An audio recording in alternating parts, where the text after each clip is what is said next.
अक्सर इतिहास पढ़ते हैं और ये मान लेते हैं कि इतिहास पढ़ने के लिए, इतिहास समझने के लिए जो तिथियां हैं वो बहुत ज़्यादा इम्पोर्टेंट हैं और बहुत ज़्यादा उनमें उलझे रहते हैं। तिथियां याद करने के चक्कर में हम इतिहास को एक कठिन विषय बना देते हैं। अक्सर लोग कहते हैं कि इतिहास तो बहुत कठिन है, इतिहास में तिथियां याद करनी पड़ती हैं, इतिहास में इतनी तिथियां हैं कि तिथियां याद नहीं रहती। लेकिन क्या ये बात सही है कि इतिहास पढ़ने के लिए केवल तिथियों को ही रटा जाना इम्पोर्टेंट है? तो ऐसा नहीं है।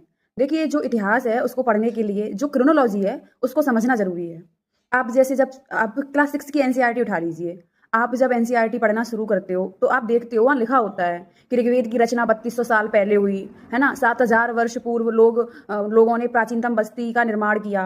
वहाँ पर चीज़ें ऐसे ही समझाई गई हैं कि 2000 साल पहले शक्तिशाली शासनकाल हुआ करता था मगध का। ऐसे ही वहाँ सारी चीज़ें दी गई हैं। आप फर्स्ट चैप्टर से लेके लास्ट चैप्टर तक उठाते जाओगे किताब को, 6 हो, 7th, 8th, 9th, 10th जितनी भी एनसीईआरटी आप कवर करोगे, सब में ऐसे ही दिया होगा कि इतने साल पहले ये हुआ, 10,000 साल पहले ये हुआ। लेकिन तिथियों का महत्व फिर कहाँ है? देखिए, कोई विशेष तिथि होती है, जो विशेष तिथि है, कोई विशेष घटना घटित हो रही है, तो उस तिथि को याद रखना थोड़ा महत्वपूर्ण हो जाता है। हम तिथियों को पूरी तरह से अवॉइड भी नहीं कर सकते हैं, लेकिन पूरी तरीके से ये धारणा बना लेना कि तिथियों के बिना इतिहास को नहीं पढ़ा जा सकता, तो ऐसा नहीं है।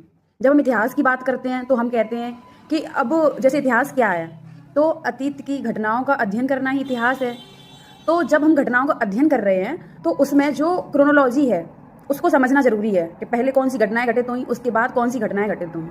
अब ऐसे जब हम तिथियों को कनेक्ट करते जाएंगे और तिथियों को रटते जाएंगे तो ऐसे तो बहुत कन्फ्यूजन हो जाएगा, क्योंकि हर दिन हर रोज बहुत सारी घटनाओं के बारे में हम पढ़ रहे हैं, जान रहे हैं, रोज बहुत सारी घटनाएं घट रही हैं। तो ऐसे हर तिथि इतिहास में महत्वपूर्ण नहीं है।